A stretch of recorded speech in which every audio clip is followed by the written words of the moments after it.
Hello, friends. It's a sunny day in spring, and the buds are just starting to come out on the trees. It's a time of new beginnings, and it's the time of my first podcast. We're in it together.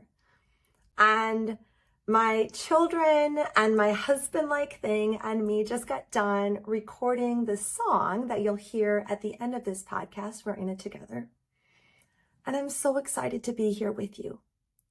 I've created this podcast with an intention to help children suffer less. Difficult things are a part of life. Pain is a part of life.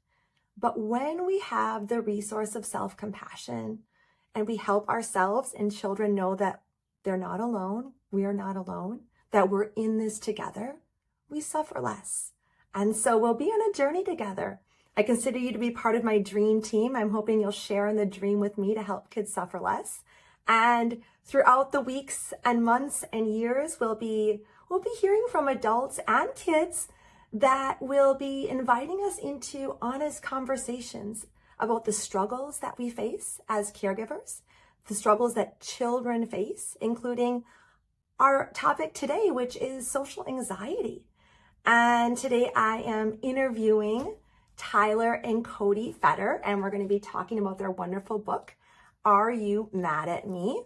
And also their own journey with social anxiety and anxiety in general, and how it affects kids, how it affects grown-ups too, and what we can do and how we can support kids so that they suffer less when they experience anxiety.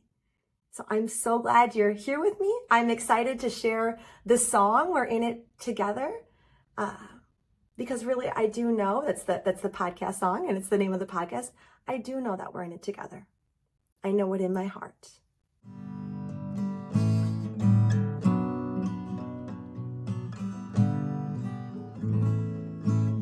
All right, welcome friends to the Raising Resilient Kids podcast. I am so excited to be here today with Tyler and Cody Feder. And so, Tyler is a Chicago-based author illustrator. She's written the book Our Bodies Are Cool, a children's book. She's also written the teen graphic novel Dancing at the Pity Party, as well as she co-wrote this with Cody, which is the book we're going to be talking about today, Are You Mad at Me? And Cody is Tyler's sister and is Chicago-based, has a long career in therapy, and is here to share her experience as well. Both of them are here to share their experience, both writing the book and we're going to talk today about anxiety, particularly social anxiety. How does it relate to this awesome resource? How does it relate to kids? And what can we do as caregivers to help kids when they struggle with these kinds of things? So welcome, Tyler. Welcome, Cody. So glad to have you here with us. Thank you for having us. Yes, we're so excited to be here. Thank you. And I'd like to start our conversation actually talking a little bit about feelings habits. So whenever we want to begin a conversation about resilience with kids, we want to oftentimes start about what's the habits. And so I've got 4 animals. These are all featured in the Quest for Self-Compassion. We've got Beaver, who obsesses about feelings. We've got Deer, who's afraid that it's not okay to have difficult feelings, kind of has a chronic sense of, am I okay? Is it okay? We've got Chameleon, who hides feelings. And we've got Bear, who's explosive. So I'm just going to invite Tyler and Cody, if you're open to it, just sharing a little bit about what are your feelings habit animals? Yeah, I think at times I'm probably each of them. But probably the 2 main ones for me are the deer and beaver. So I have social anxiety and a lot of fear of people judging me and is what I'm doing right and is what I'm thinking right and all that stuff. And then the beaver, I mean, I'm like so obsessive. I just dig myself into a stress hole all the time. I wish it was as cute as a beaver building a dam. But yeah, I feel like raising both of my hands when you're listing out the habits because they hit close to home. Yeah, I'd agree. I feel like there are times where I wake up and I'm channeling a different one of these animals. I think mostly also the deer was kind of the one that I felt like most drawn to or most like I can relate to. But yes, probably beaver close second. But there are definitely times where I feel like, especially in certain settings, that I'm more like the chameleon and trying to hide because I feel shame over feeling how I feel, especially because I'm a big feeler and it's on my face and I cry pretty easily. So, um, yeah, I think being an adult in the world, it's like you, on one hand, want to be authentic, and on the other hand, sometimes it feels scary to show how you're really feeling. So I really, really relate and just to worrying, am I like, did I do something weird? Like, I don't know. That woman looked at me kind of funny. I feel like I said too much. I feel like I talked too much. And so the obsession paired with the self-doubt and shame is very real. Wow, thank you. Thank you both so much for sharing that and for that vulnerability. I too am I'm usually a mixture of these three and caregivers who are listening, watching this. You can always go to my website, jamielintatera.com, take the feelings habit animal quiz. Mm. It just is so helpful to learn what are our habits, and actually having animals to describe them can help it to feel less, like you're saying, like a little sweeter. Like, oh, Yeah. I'm having that. And I do think kids, grown-ups that have anxiety, social anxiety, oftentimes have, especially social anxiety, because there's the shame, the deer habit of, am I good enough? Is it okay? And then there's usually the rumination of the beaver habit Yes. of, uh, Yes. so is there anything else that you wanted to share about, well, I guess maybe starting off, like, it kind of probably it weaves in and out this idea of what is your own experience with anxiety and social anxiety, and then how does that relate to you writing this awesome book, Are You Mad at Me, which we'll talk more about as we continue on. So either one of you can share a little bit more about that. That'd be great. Yeah. Um, so I didn't learn the term for anxiety until I was like towards the end of college, probably. But once I started learning about it, I was like, oh my God, this describes exactly how I've been for like as far back as I can remember. Um, I have a lot of memories from elementary school of feeling the same kind of anxiety that I feel now as a 30 something. Um, so my technical diagnoses are generalized anxiety disorder, which is just anxiety about everything, and then social anxiety disorder, which is anxiety in social situations. And I've always been like the quiet one, the shy one, and people would point it out a lot growing up, and it made me really self-conscious. Um, so it's very exciting to me that we're teaching this stuff to little kids so that they don't have to feel like embarrassed for their brain behaving the way that it does. I would have loved having some cute animals when I was little to help me learn this stuff. And I love it now as an adult. Beautiful. Yes. Yeah, I feel like the terms that we use today, even with like my friends who have kids and we talk about being anxious, like I don't know, I just feel like those we weren't nearly as aware our parents were doing their best. Mhm. But I also think back to my earliest memories, feeling like, why do I feel like my friends are not experiencing this the same way? And who knows, I'm sure they were on some level, but just worrying so much, even less about what grade I got. I mean, I worried about that as far as like our parents' expectations, but just worrying what the teacher thought about me. My third grade teacher, I remember, I just wanted, especially authority figures, like I just wanted them to like me and be proud of me. And a lot of my friends were like, or just classmates were like, what difference is it? I mean, I hope they like me, but like, and for me, it felt life or death. Like my relationships with people, it felt like I needed approval to exist. Like that was my oxygen. Um, and I think what happens often is parents, again, even super well-meaning parents, we um, had two that were trying to do the absolute best, read all the books and everything. But I think that when you are worrying when you're little, parents will say, "Oh my gosh, don't worry about that. Like that's so, oh my God, it doesn't even matter. Like that's silly, that's childish." Well, you're a child. But so I think you can feel like, why am I feeling this so intensely if it's so silly? And like it can be really like just made to feel like, yeah, like it's just kid stuff, when for you it can feel so real and like, no, no, no, this really does feel like if my teacher is upset with me, I cannot go to school. Like I cannot. And it wasn't until we got a little older and things started to really, we could be more vocal about it, and you could see, myself, like I was struggling to just like get to school at one point, even though I loved it. And so I think once we were old enough to be able to describe it a little bit more, parents were like, oh, but when you're little, it just seems like something that can be brushed off, like, oh, silly, like, don't worry about that. And you're like, for me, it's really big. It's a physical sensation. It's everything. So we definitely wanted to do a children's book because we feel very connected to our inner child, inner children, and also that's when this all started. So felt like we couldn't start writing a book for adults when we're like, oh my gosh, we're still nurturing those like kids inside us. So Oh, thanks for sharing that. And thanks for sharing too the vulnerability and the bigness. Because I think that's sometimes something that grown-ups don't get.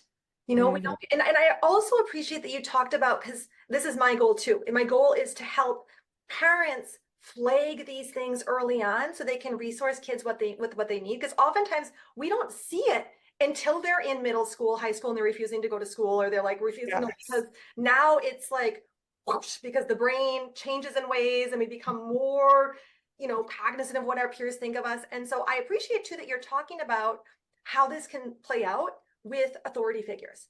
Because I Yeah. think oftentimes if parents are watching, and again, every kid is unique. And one of the things I appreciate too, Tyler and Cody, like even you were talking, and we talked a little bit before we started recording, this idea that it manifests a little bit differently for each of you.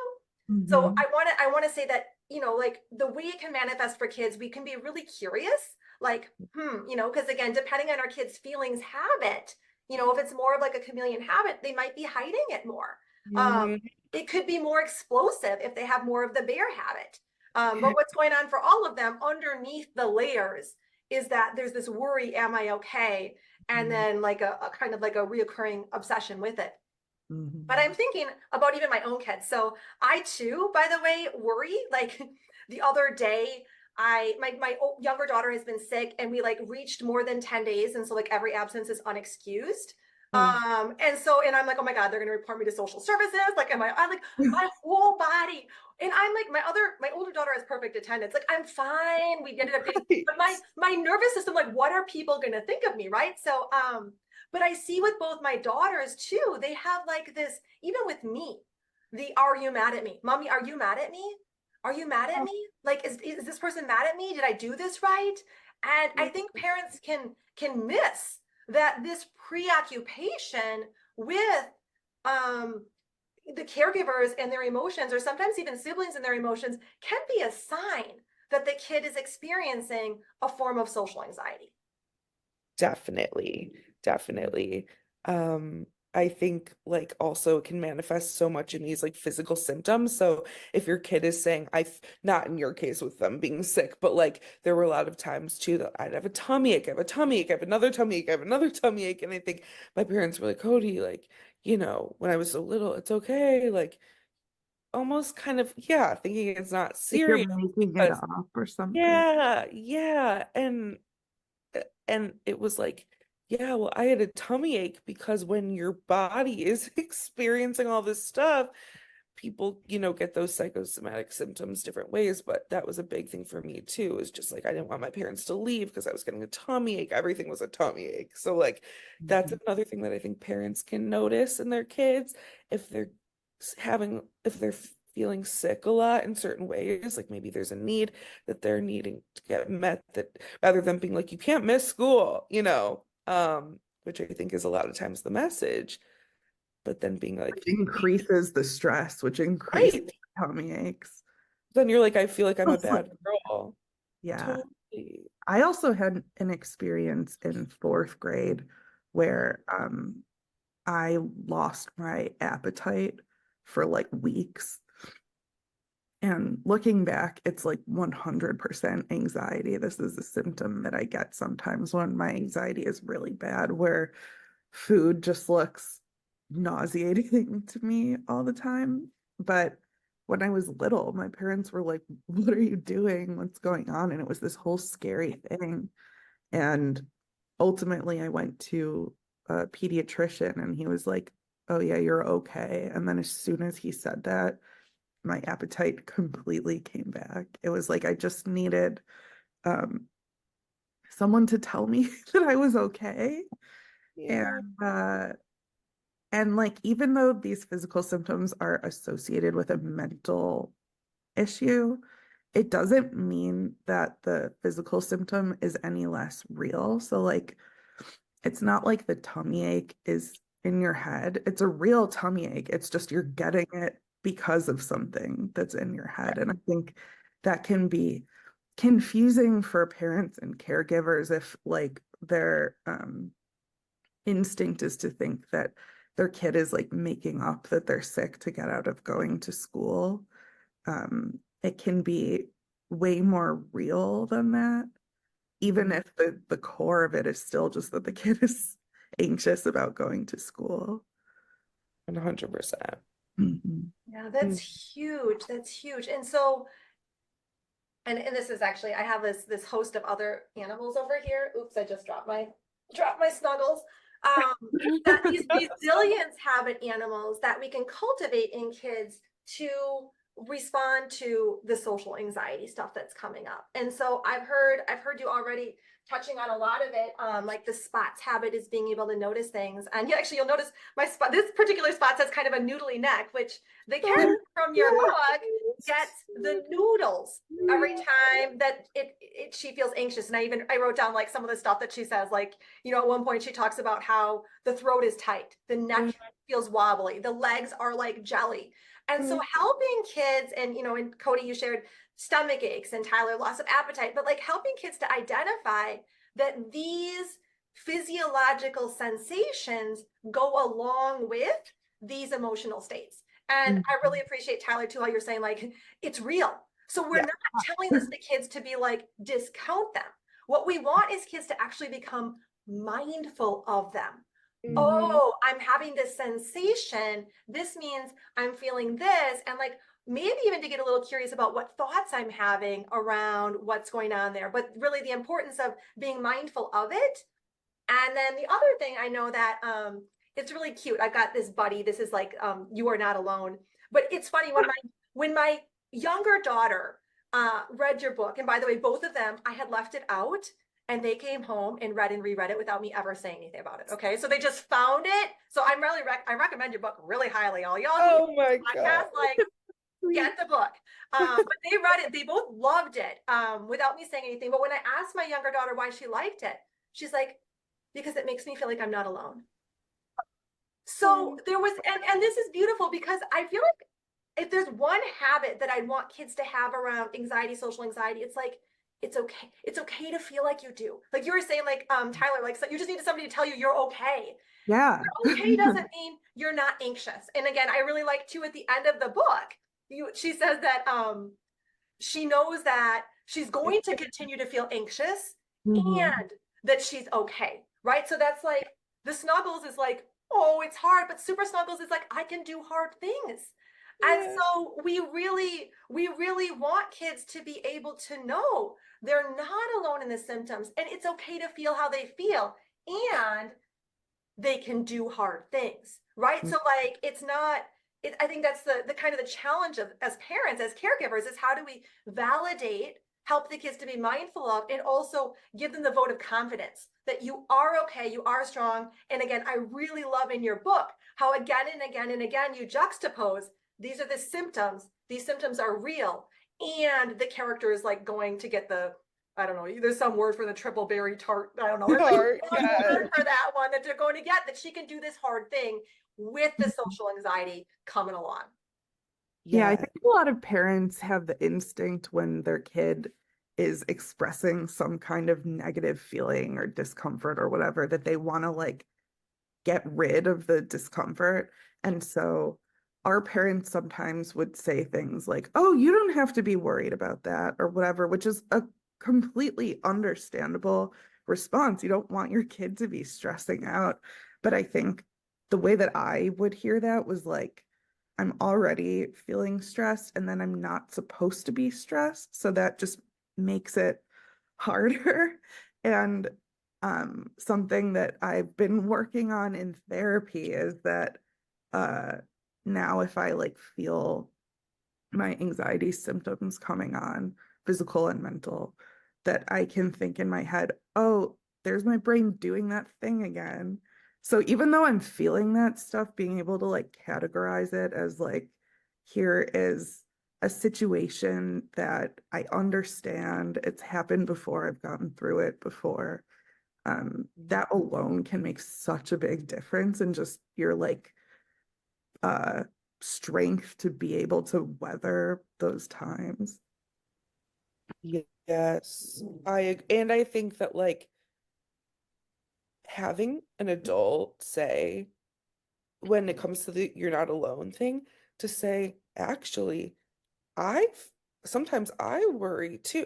Like, oh my gosh, suddenly, like anytime I would get to see a glimpse of either of my parents' like humanness, like Yeah. it felt so exciting because we did have these parents that were like so devoted to being like perfect parents. And I think in doing so, there was maybe this idea that like, they're here and we're here and not that parents need to be kids like best friends. I think that the boundaries are good and everything like that, but I think sometimes I felt like alone in it. Like, oh, have you never been anxious about anything? And so even like I used to nanny over a summer and I was with this like 4-year-old girl who was like, I want my mom, and I was like, oh, like I relate to that. Like, it's so hard when you're not with your mom. Like, I feel homesick sometimes. Like, and she like immediately was like, I think she just wasn't expecting the like authority figure to be like, say, like or just saying like, oh my gosh, that makes so much sense. Like, that's totally understandable. Validation, like, and I don't know if people worry about like too much reassurance or too much validation. I just think that like hearing that, knowing that even like your parents who you think when you're little are like perfect or like they are like on a pedestal, hearing like, oh yeah, I worried yesterday. And that's why we even in the book wanted like the character Miss Peanut to be like, oh yeah, when I opened my bakery, like I thought everyone was mad at me, but they were just hungry. Like, and like, of course we wanted it to be silly to keep it light, but just seeing somebody who's a real adult telling you, I struggle with this all the, not that you have to struggle with all the time, but like I've definitely experienced this. And again, then knowing that like this is temporary and that like Mhm. hopefully even in our book Opal we'll see that like she's getting this situation over and over and over. Are you mad at me? Are you mad at me? Are you mad at me? She's having the symptoms, and each time she survives it. And I think just getting that data that, like, this is temporary, you are going to be okay. You've survived 100% of the times that you've not felt okay. And that's something that I think all the time to this day when I'm feeling in the moment, like, well, this time is different. This time Yeah. I'm really not okay. And it's like, thought that last time too. So validating, relating if possible. And oh my gosh, to me, that is like immediately makes me feel better. Yeah, it So, just cuts through the noise. Like you can hear like it's okay, that's nothing to worry about a million times, but the one time you hear someone say, it's okay to feel that way, like it's gonna pass. It's just like, yeah, and it makes sense. Like, it makes sense. Like, it's okay. Like, just hearing that it makes sense and that, like, it's common that a lot of people you're feel like not wrong for feeling are that, weird or doing different. something bad. Yeah. Right, because that just piles the anxiety on. Because now I'm anxious, and I'm anxious that I'm anxious. Whereas, Yeah. yeah, I appreciate you Yes. saying it's okay. And this is actually, I was in a podcast or like a summit or something recently. And they said if I had one piece of advice for parents, I said, show them that you struggle too. You Yeah. know, Oh like my because God. kids just desperately need, and it's great because we do struggle. And oftentimes we're trying to show the resilience habits. And it's like, I think parents don't realize, show them your feelings habits first. And then Yeah. pair it with the resilience habit because now they know what to do. If you just show them resilience without these habits of, you know, big feelings or anxiety, they think something's uniquely wrong with them and that there's this chasm between the caregiver and them. And as soon as you can say, oh no, like I worry about, you know, and again, we don't share this to like burden our children. We share No, this as a no. bridge so they can Yeah. say, Oh yeah. me too. Yes. You do. And that That's fine. you're gonna get through it. I got through it yesterday and you're gonna get through it today. And like, not that you have to be over it today, but just that we're in it together. And it doesn't have to be in a way where you're putting yourself on the same level. The parent is still the parent, but like just having them come down and look you in the eye and be like, same, same. And we're gonna make sure we're gonna both get through our stuff. And oh my God, we just Yeah, feel I think it like works with the kids' admiration of their parents. It doesn't diminish the kids' like yes. respect for their parents because then the kid's able to think, oh, my parent feels this way and they're this cool person that I admire. Like it just Mm, gives them this like comfort and hope. It doesn't make them think, oh, my parent's weak or whatever, which is maybe yeah. what the adult is worried about. I think it really just is such a positive ultimately.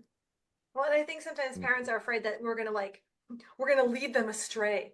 We're gonna, you Yeah. know, like by doing this, and we don't realize that we, in some ways, of course, parents' job is to keep kids safe, have boundaries. This is true, Right. and you know what? We're all humans.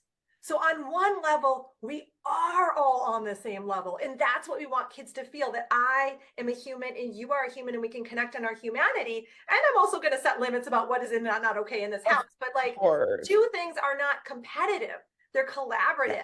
And absolutely, I love that you're highlighting that. And yeah, I love that you had Miss Peanut in the book model that Yeah. too for Opal. Yeah. And I also appreciated how at the beginning of the book, Opal's the ostrich for those who are like, who's Opal? It's the main character, the protagonist of the book. Um, she's talking about all like the ways that her parents tries to support her, and I hear both the snuggles habit, like daddy gives her hugs, you know, and the super snuggles habits, like, you know, like mom saying you're brave, you know, and then like what I sometimes call like the doodles, you know, like doodle do, like you can do something, but like her sisters are like joking around about it. So like a playful, you know, but that, and she says like, that's all nice, but if only that were enough.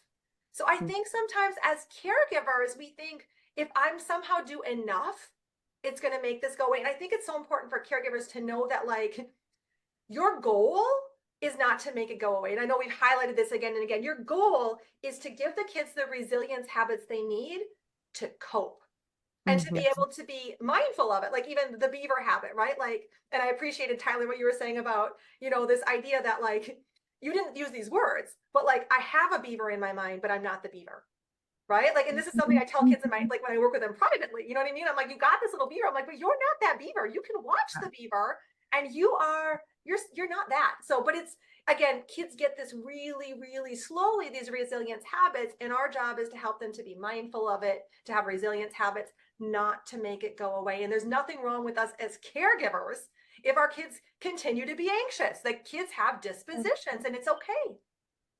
Yeah, it's Yes. brain chemistry. And if the parent is trying to make this issue with the kid go away, and it's something that's just inherent to the kid's brain, the kid is going to feel like I'm doing something wrong by worrying, which already feels bad.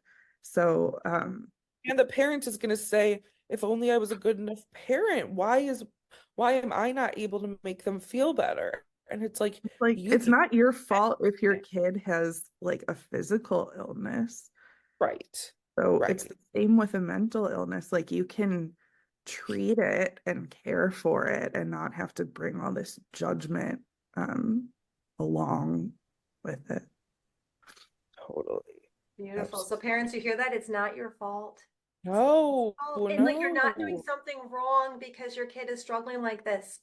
And Yeah. so again, what we need to do as caregivers is, again, we need to give ourselves these resilience habits, remind ourselves we're not alone in having this struggle, right? And like all these different, give ourselves kindness because it's hard, and we can do these hard things with our kids. We can help them to be brave, and we can be brave. And I've heard it said that like our goal is not to pull the kids out of the hole. The goal is actually to get down there with them and say, you're not alone in this hole. I'm here with you. And then like slowly you continue to walk together. Oh, Love that metaphor. so that is seriously like, yeah, this stuff, like, I feel like any parents that are just listening to this, like, you already are good. Because, like, just the fact that you're like listening and wanting to learn, that is, I mean, like, that's That's like more the than biggest step of right. the thing.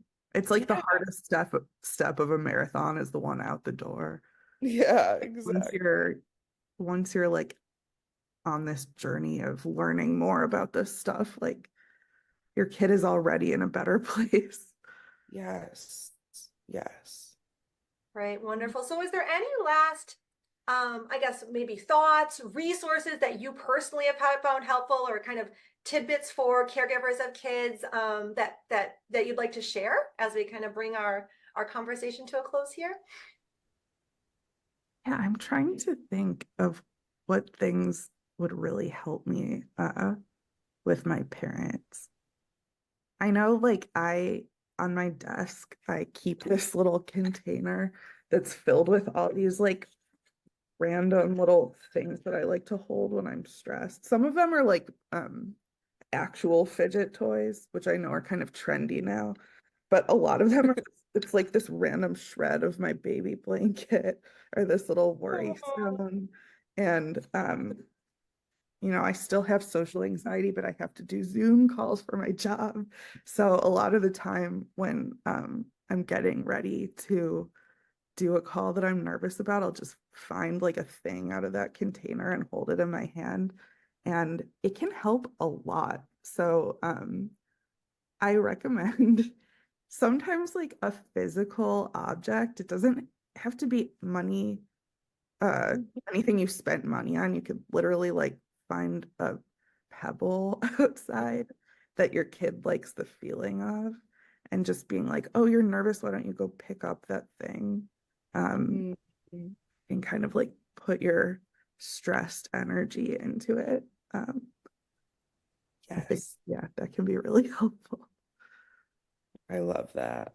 I love that. Yeah, I mean, I just think anything where you can find community around this, like just like parents talking with other parents, sharing their experiences. I'm sure there are so many things online.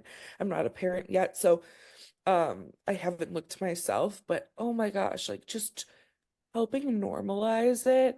I think even just talking about mental health in your family, not about, oh, Tyler's struggling, everybody Tyler's struggling, like, but talking about like how's everyone doing today? Like, what was your high and what was your low? Like normalizing, just making it where it's not this like big scary thing. And I think again, like society is really moving in a great, there's so many things that we're not doing so great, but one thing that I really do think we're doing is moving in that direction. I mean, I'm a real estate agent, and my clients, I'll be like, oh, I can't meet at that time, I have therapy, but what time work? And I mean, like, I do that on purpose because like it just sets the tone for like this is me, and like that is a huge part of my life and not something I'm going to feel shame about, and then hopefully We that don't person, do mental health stigma in you this just don't community. do it, and in turn like I think it just, people are like, oh yeah, I guess I don't either, and then but yeah, just in the household, I think like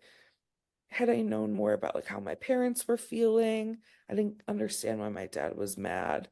Now understanding he wasn't feeling fulfilled at work, and we've been able to have those talks, and he's apologized for just not explaining that he was having a hard day, and that's why he raised his voice. Or and me feeling like I don't know, I just think the more that there can be conversation, and it can be light, keep it light. Sometimes it doesn't have to, we're having to talk about mental Yeah, health, that's what I was but just gonna say. I chatting feel like about silliness have.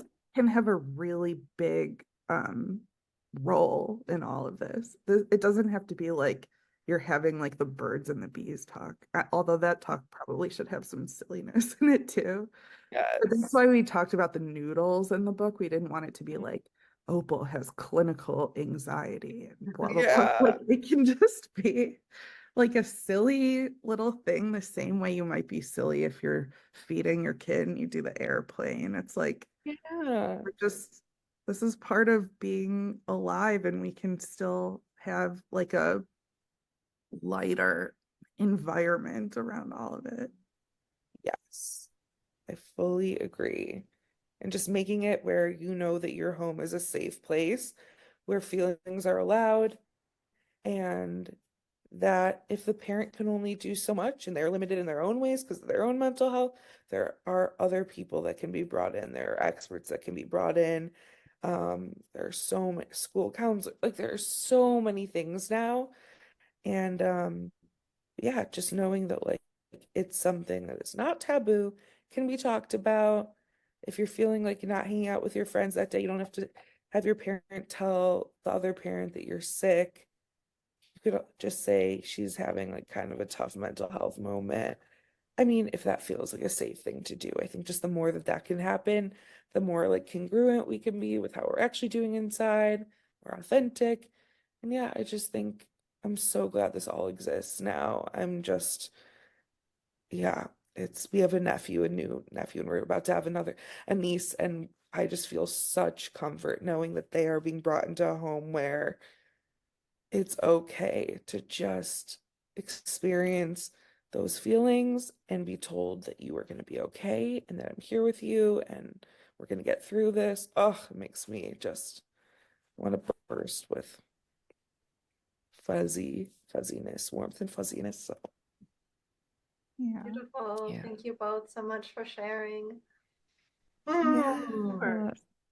So where can people go to find out more about your work? Do you want to share where people can go to find? I know your book, right? Your book, Are You Mad at Me Yeah. by Tyler and Cody Feder. This is available Yeah. all over at bookstores everywhere online. Anywhere else that you'd like to share where people can find out more about what you do?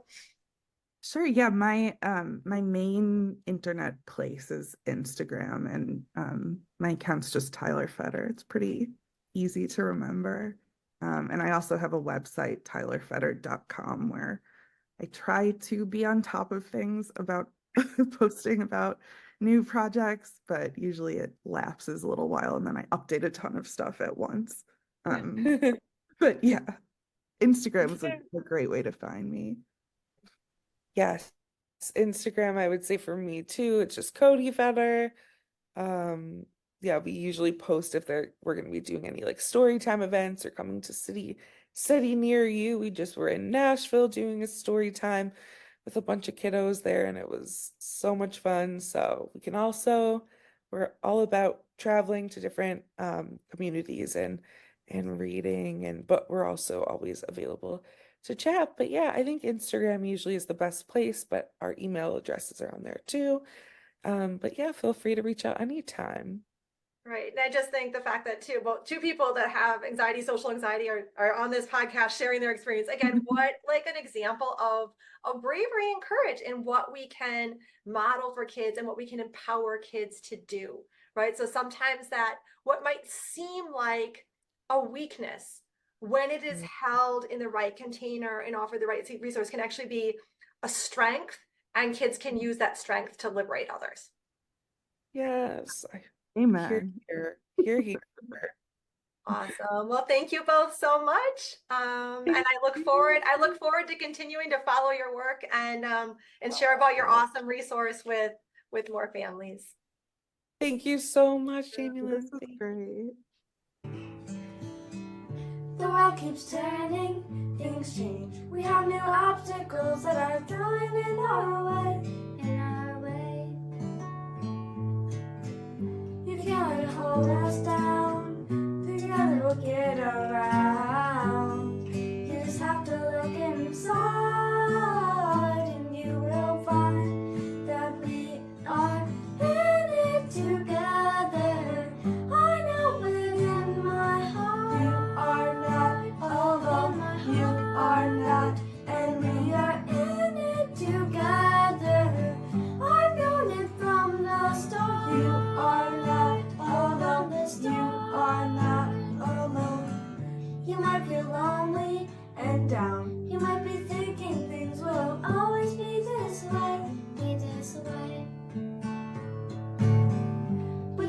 friend in you. Self-compassion will get you through. You just have to look inside, and you will find that we are in it together. I know it in my heart. You are not alone. You are not, and we are in it together. I've known it from the start. You are not alone. You are not alone. We've got Bunny. You're not alone. Doodles, what can you do? Spots, we can be aware. And Snuggles, I care about you. When life gets hard,